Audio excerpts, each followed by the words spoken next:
And a lot of things that we want to do, a lot of places we would like to go, a lot of things we would like to experience, and we just stop at but, and we build a case. In fact, I was reading something the other day that talked about but. It says but is an argument for our limitations, and when we argue for our limitations, we get to keep them.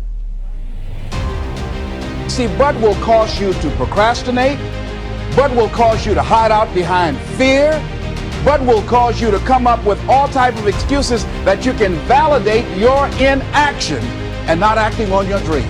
And right now, more than ever, people need to look for ways to live their dream. People need to look for ways to make it on their own. There is no such thing as job security. There's no such thing as a storm-proof or tragic-proof life. There are no guarantees today, ladies and gentlemen. The illusion is gone. There was a time when we graduated from high school, you were told, go to college and get out, and you go and work for a corporation for 30 or 40 years. They'll give you a gold watch and you'll retire. Special announcement, that day is gone.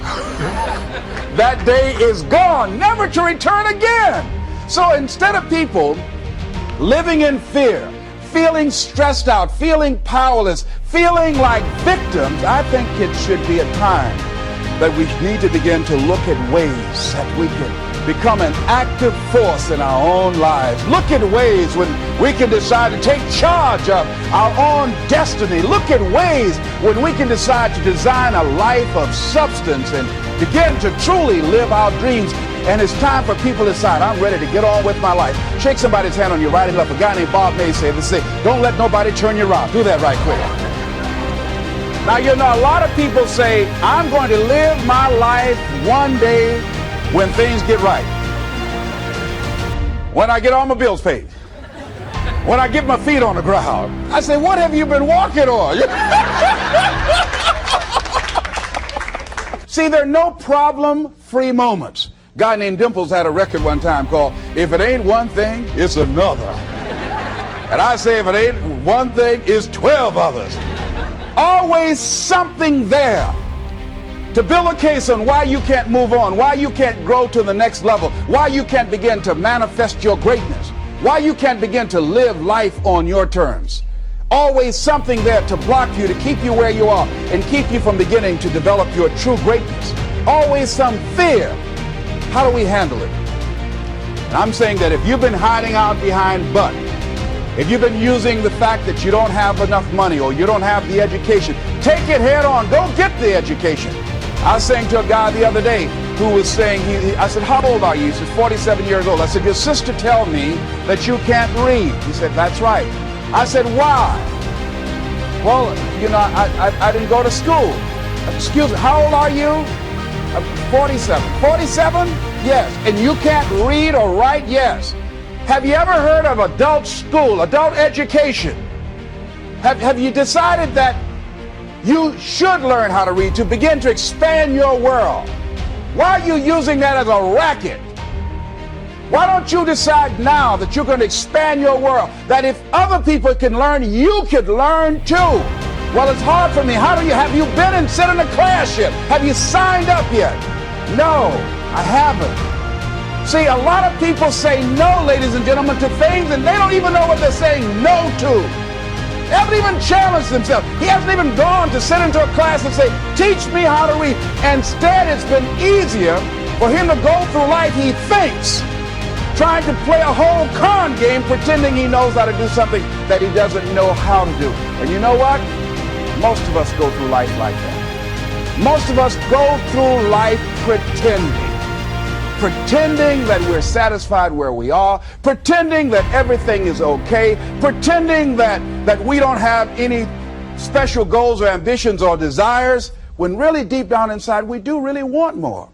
But if you look at our behavior, if you judge based upon what we do, that really will tell you some true stories about people, because you have to judge a tree by the fruit it bears, not the fruit that it talks about. See, a lot of people pretend that they want more out of life, but all you have to do is watch their actions. That will tell you something. So I used to pretend that I wanted to lose weight, but how could you tell I was pretending? Watch me when I have a piece of sweet potato pie. Let me get within walking distance of some peanuts, some potato chips. See, I was pretending that I really wanted to lose weight. No, you just watch what I eat. I tell you what I'm seriously committed to. People will tell you, oh yeah, one day I want to have a restaurant. See, they're pretending they want to go into business for themselves. They're not serious. How can you tell unless watch their actions? Watch what they're doing. The proof is in the pudding. So if you want to do something, if you thought about something you want to do, take it head on. Decide that you're going to start looking at it, start doing research on it, start tackling it, start becoming involved in whatever and wherever it might lead you to begin to explore the possibilities in that particular thing that you're seeking so that you can begin to learn all you can about it. Decide that you're going to face it, that whatever shortcomings you have, that you're going to strengthen yourself there. Whatever training is required, that you're going to go get that training, that you're going to get started right now. George Washington Carver would say, do what you can, where you are with what you have, and never be satisfied. S.B. Fuller used to say, and I heard Joe Dudley talk about, always strive to be more than that which you are. Yeah, don't get satisfied with yourself. Always know that wherever you are, you can enjoy more, that you deserve more. But most people, you know what they do? Most people go through life quietly and safely, tiptoeing to an early grave. Find out what it is you want and go after it as if your life depends on it. Why? Because it does. People that have found their passion, people that found the things that they love, people that have found the things that they can pour their lives into, those people live longer. I was in New York and I had to do a seminar at a special church, and a guy by the name of Reverend Johnny Youngblood. And I said, how is it that you were able to build this big housing facility and got all of the various community and religious groups together to have this dwelling for 2,000 residents that were once homeless? How were you able to take on this responsibility? Wasn't it overwhelming? He said, the kind of work I do, he said, it's in me. I've got to live what's in me. And I think that's everybody's desire, right? You've got to live what's in you. Life is just too short and unpredictable. But what do we say? But there'll always be tomorrow. Oh no. There's no guarantees you're going to show up tomorrow. There are a lot of people who were here yesterday, but they're not here today. There are a lot of opportunities that were around yesterday. They're not here today. Oh, you can wait, but you know what Abraham Lincoln said? Well, good things might come to those who wait, but only the things that have been left over by those who hustle. So who want to go through life picking up leftovers? You deserve much more than that. The leftovers is somebody has left you. So take it head on, begin to explore. Here's something else. Decide to do it now. Decide whatever you want to do, that you are now going to become actively involved right now, exploring the possibilities for you. That you're going to look at it and do just a little bit of it right now. When I decided to become a speaker, I didn't just quit my job and just ran out and say, I'm a motivational speaker. No. What I did was, I decided to start looking at other people that were involved in the speaking profession. I volunteered to work with some speakers so that I could learn. Whatever you want to do, get your feet wet. Gain some experience doing some volunteer work in the area and find out whether or not this thing you want to do will fit for you. A friend of mine told me he wanted to have a restaurant. I said, have you ever operated a restaurant before? He said, no. I said, well, really, you don't even know if you want one. I said, what's your expertise? What do you bring to the table? He said, I can cook real good. I said, well, what about the management side? What about the business part of the restaurant? You're not going to be cooking all the time. Somebody's got to receive the money. Who's going to manage the personnel? He said, you got it right. You got a point there. So this guy got a job in a restaurant in the evening time on a part-time basis. After doing that for a while, he said, you know what? I think I just want to be a chef. He said, after working there, people didn't show up to work. He said, it's hard to find the help. People weren't responsible. The headaches, the guests were just giving him problems day in and day out. They weren't ever satisfied. He said, no, I just think I'll stick to cooking. See, you got to find out what fits for you.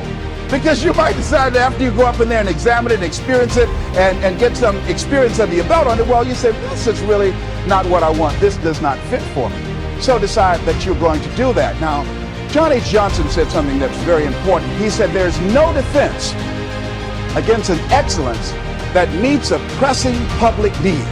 See, whatever you decide to do, look at it and find out what is it that I have that I could bring to the table that can begin to enable me to ensure that I could be successful in this. Where is the opening for you? There's room for you out here in the arena called life. There's room for you to come out and live your dream. Don't allow but to keep you in the corner or keep you up in the bleachers looking at life, being a spectator, not being a participant, making a difference in life.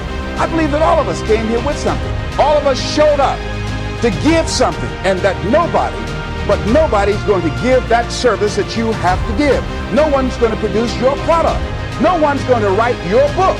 No one's going to open your academy. No one's going to begin to create your daycare with a special curriculum to help to cultivate the high self-esteem in our children. That's your idea. And if you don't bring your idea out here, when you die, all of us will suffer because we've been deprived of your genius because you allowed but to keep you in the bleachers and not pursuing your greatness. You take it to your grave with you. And that's what most people do. I think that's why the guy said that many people die at age 21 and don't get buried until they're 65. They're walking dead. You can tell them by the way they walk. How they look in the face when they speak to you. I was giving a speech in this high school, and a lady came after school. She said, "Mr. Brown, I want to talk to you about my son." I said, "What is it?" She said, "He's not motivated." I said, "I wonder why." You got to have energy, ladies and gentlemen. You got to have life. If you're excited about what you're doing, even in the area of selling, you know people don't buy because of logical reasoning. People buy because of your way of feeling. People don't like to be around dead people. No, let the dead bury the dead. No, keep them away from you before they grab you or want to hold on to you or something. So the fact that whatever you do, you want to be excited about it. You want to have the kind of excitement that is so contagious that people want to be around you. Because whatever you're doing, whatever you talk to people about, this particular idea that you have, they're looking at you and they want to know, do you believe it? And are you the kind of person they want to be in business with? And if you're not positive, if you're not energetic, if you're not fired up about it, how can you expect anybody else to be fired up about your idea? Am I right? All right, repeat out to me, please. I'm going to be fired up about my dream. I'm going to go at it with everything I got. Shake somebody's hand on your right and left and say, you got what it takes. There are a lot of people who say, but I tried once or twice and it didn't work out. And so they use that as an excuse not to ever come out again. Guy said, if at first you don't succeed, you're running about average. So if you have come out here with an idea and it didn't work out 2 or 3 times, well, that's all right. You're running about average. You know, I heard something, a jarring question. It says, why is it that people prefer known hells to unknown heavens? You know why? Because it's comfortable, ladies and gentlemen. I remember I was in a service once, and I heard Dr. Johnny Coleman give this example. She talked about a man who had been captured behind the enemy lines in a war and was sentenced to be killed or another option. The captain said to the guy, listen, he said, tomorrow morning at 6 o'clock you can face the firing squad, or you can go out this door over here. And the guy said, what's out the door? He said, no one knows. All we can tell you is just unknown horrors. He thought, and the next morning he selected the firing squad. After the shots rang out, the captain's secretary said, what's beyond that door? And he said, freedom. But very few people would select to do it because it's unknown. See, a lot of people never live their dreams. A lot of people never do the things they want to do. A lot of people stay on jobs where they're miserable. I read an article called, Is Your Job Making You Sick? A lot of people, some of y'all know about that already here. So go on and say amen, it's all right. That one lady told me, she said, Les, when I used to go to work, she said, when I stepped in the door, it felt like a refrigerator dropped on my shoulders. How many of y'all understand that kind of thing? They were miserable, just hated to go after 60 minutes on Sunday afternoon. Or come Monday morning, my head used to throb. I just couldn't take it. Didn't want to go sometimes just for the heck of it. I just drive on by. I used to hate to go to work. Many of us choose an active living death. Many of us are walking dead. The walking dead. That we're not doing what we want to do. Many of us stay in relationships where we're dying together rather than growing and expanding and living together. We're miserable, but because we don't have the courage to see ourselves beyond that relationship that has turned toxic, we go through life living dead people. And then you can always tell couples that have been together for a little while. Go in a restaurant, the ones sitting side by side, giggling and talking to each other, feeding each other with their fork and spoon, they just got together for 1 week. You see them in the car, they're sitting all up each other, hugging and slugging. Oh, they've been together about 3 days, all right? But if you see people in the restaurant, see a couple, and they're sitting in front of each other. Takes so long for this food, I wonder when they're going to hurry up. Those are the married ones. Oh, but what if I know people have been married for years, living in 2 separate rooms? Sleeping in 2 separate beds. Well, it's cheaper to keep it. Not necessarily. It's according to the price you want to pay. See, the price of peace of mind, the price of living the truth, of being honest with yourself and say, wait a minute, it's got to be more than this. So you got to decide, wait. Even if things don't work out, even if I experience defeat or failure, that does not make me a failure. It's a difference between failing and being a failure. If things don't work out, if you don't produce the results you want, that's all. But don't confuse who you are with the results that you produce. I used to be a state legislator in Columbus, Ohio.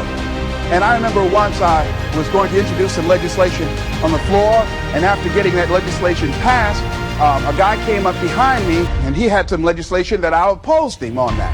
And I was about to stand up to debate this guy, and the guy next to me said, excuse me, don't debate that guy. Why? Do you know who that is? I said, no. That's Will Kosky from Toledo. That's a bad dude. He's a lawyer, Les. That man can debate. I don't care. I'm Les Brown, Mamie Brown's fault.